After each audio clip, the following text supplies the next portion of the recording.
Americans are buying fewer groceries. That may not sound unusual at first, but it is actually a big shift. Grocery purchases stayed flat throughout 2025, and since February of 2026, they've declined by about 2% year over year in most months. That's significant because the grocery industry rarely sees a broad decline across the entire market.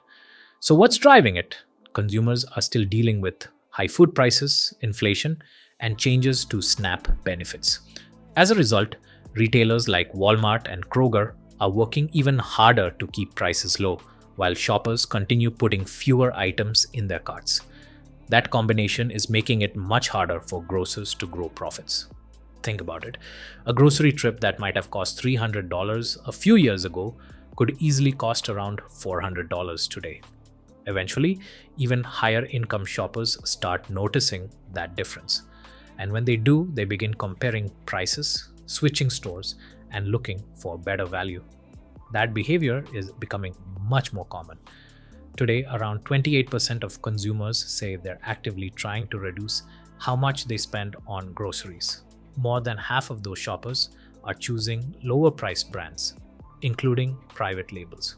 And over 40% are relying more on coupons and promotions. Another interesting trend is starting to show up as well. As more consumers begin using GLP-1 medications, they're buying fewer groceries on average. All of this is changing which retailers are winning. Discount chains, value-focused retailers, and warehouse clubs are attracting more shoppers.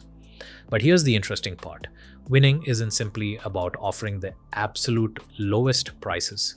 It's about being competitive on the products customers notice the most. Things like milk, eggs, chicken, and ground beef. Around those products, retailers are combining promotions, loyalty programs, personalization, and private label products to create a value proposition customers trust. Even with those efforts, shoppers are still buying fewer items overall. And new SNAP benefit changes introduced across dozens of states in 2026 are adding another layer. The updated rules restrict purchases of sugary drinks and certain foods, which is expected to reduce grocery basket sizes even further. We are already seeing the impact reach major brands. PepsiCo recently reported weaker demand across North America. Its food revenue declined by 2% during the second quarter, while executives acknowledged that consumers had become increasingly price sensitive. The company has responded by increasing promotions. Retailers like Walmart and Kroger are doing the same, using price cuts and promotional offers to attract shoppers back into stores. And this is where Xena comes in. Because when consumer buying habits shift, brands need to understand not just what people are buying, but what they're choosing to leave behind. At Xena, we help brands identify those changes early, optimize pricing and positioning, and stay competitive as shopper behavior continues to evolve. That becomes even more important when consumers are making every purchase more carefully. Looking ahead, grocers still have several ways to compete. They can expand private label products, they can strengthen loyalty programs, and they can continue investing in value.